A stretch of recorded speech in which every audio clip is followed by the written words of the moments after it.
Beeksisa kitaaba Efesoon. Phaawulos ergamaan gara magaalaa Efesoon ishii qarqara galaanaatti argamtu kan deeme adeemsa misiyoonummaa isaa lammaffaatti jechuunis dhaloota Kiristoos booda bara 52tti ta'uu hin oolu Aaqilaa fi Phirisqillaa wajjin ture. Phaawulos xinnoo erga achi ture booda Aaqilaa fi Phirisqillaa achumatti dhiisee lallabuu fi barsiisuuf gara iddoo kan biraa deemeera. Adeemsa misiyoonummaa isaa sadaffaatti garuu Efesoonitti gara waggaa 3tiif tajaajila isaa hinaaffaadhaan raawwateera. Akkasumas obboloota Efesoon keessa jiranii wajjin walitti dhufeenya cimaa uumeera. Phaawulos dhaloota Kiristoos booda bara 60tti yookiin 61tti obboloota gumii Efesoon keessa jiraniif xalayaa barreesseera.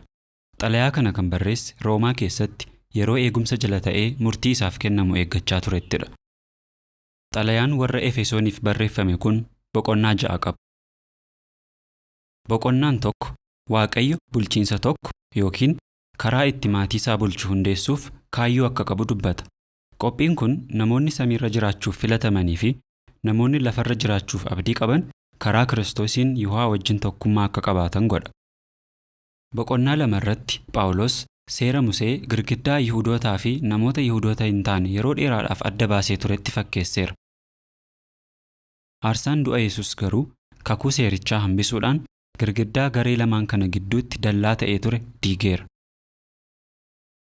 Phaawulos boqonnaa 3 irratti waa'ee iccitii qulqulluu Kiristoos kan ibse yeroo ta'u, Waaqayyo namoota samii taa'anii Yesuusii wajjin akka bulchaniif waamamanii fi lakkoofsi isaanii muraasa ta'e keessatti namoota Yihuudoota hin taanes dabaluuf kaayyoo akka qabu ibseera. Kana beektuu? Magaalaan Efesoon mana waaqeffannaa guddaa Waaqayyittii Arxemis jedhamtuuf ijaarameen beekamti turte. Akkuma hojii ergamootaa boqonnaa 19 irratti ibsame, namoonni Efesoon meetii baqsan fakkiiwwan xixinnoo mana qulqullummaa Arxemis meetii irraa tolchanii gurguruudhaan galii guddaa argatanii turan. Phaawulos yeroo waggaa 3f Efesoon jiraatetti fakkiiwwan bocaman waaqeffannaadhaaf fayyadamuun dogoggora akka ta'e barsiisee ture. Kanaan kan ka'es namoonni Efesoon keessa jiraatan baay'een waaqolii sobaa isaanii gatanii amantoota ta'aniiru.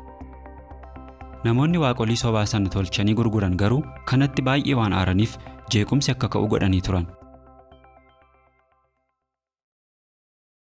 Boqonnaa 4 irratti warri Efesoon namummaa moofaa isa jireenya isaanii isa duraanii wajjin wal simu ofirraa baasanii akka gatanii fi namummaa haaraa isa fedhii Yihuwaa wajjin wal simu akka uffatan gorsi isaaniif kennameera.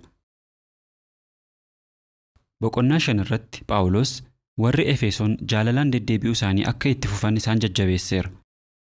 Jaalalli akkasii maatii keessatti argisiifamu